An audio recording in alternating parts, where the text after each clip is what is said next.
We're seeing how tariffs are slowing economic growth in China and possibly elsewhere. But when you look into who feels the pain, no matter the country, it's women. And that's because of higher prices on things like apparel, groceries, and household appliances. In today's Bloomberg Equality, our ongoing conversation about the bottom line impact of diversity, I sat down with Katica. She is founder and CEO of Pipeline Equity to talk about how women are bearing the bigger brunt of trade wars.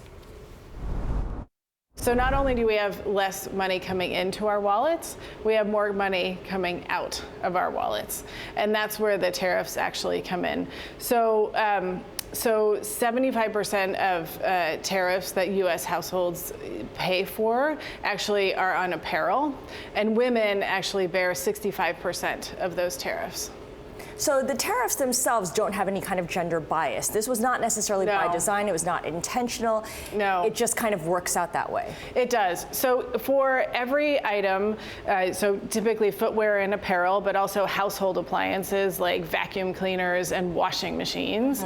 But for footwear and apparel, they are sorted into statistical categories. And those statistical categories have gender attached.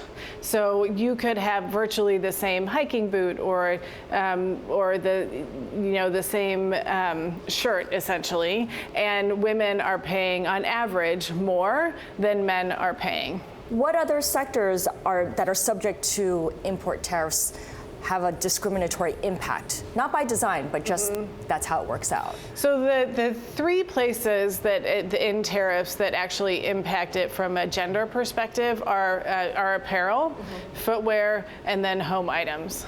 And you were talking about washing machines. Yeah, and why that matters is actually unpaid labor. So we know, for instance, that women do on average 4 hours more per week of unpaid labor to men. So if you are, last year, the tariff on washing machines went up 12%. So if you can afford to buy a more efficient washing machine where you can do fewer loads of laundry or a robotic vacuum cleaner, then you can save time and actually focus more on other things such as your work. So this disproportionately affects lower income women as well, and not just men versus women. Correct. So how do we move forward from here? I mean, we know this information. It doesn't seem right. It doesn't seem fair. What do you do with it? I mean, we can say that someone should bring this up to policymakers, but they have bigger fires to fight at the moment as well. Maybe. The majority of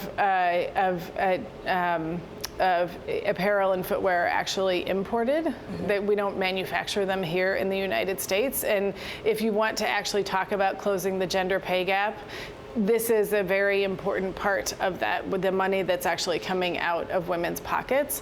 And so it needs to be part of a full, well thought out solution to actually closing the gender pay gap. We often talk about the money coming into women's pockets, so the 80 cents on the dollar.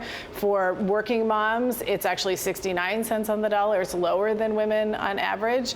And 71% of working families actually rely on mom's earnings.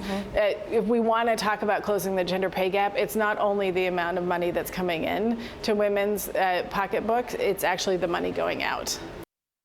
That was my conversation with Pipeline Equity founder and CEO Katica on the disproportionate effects of the trade war on women.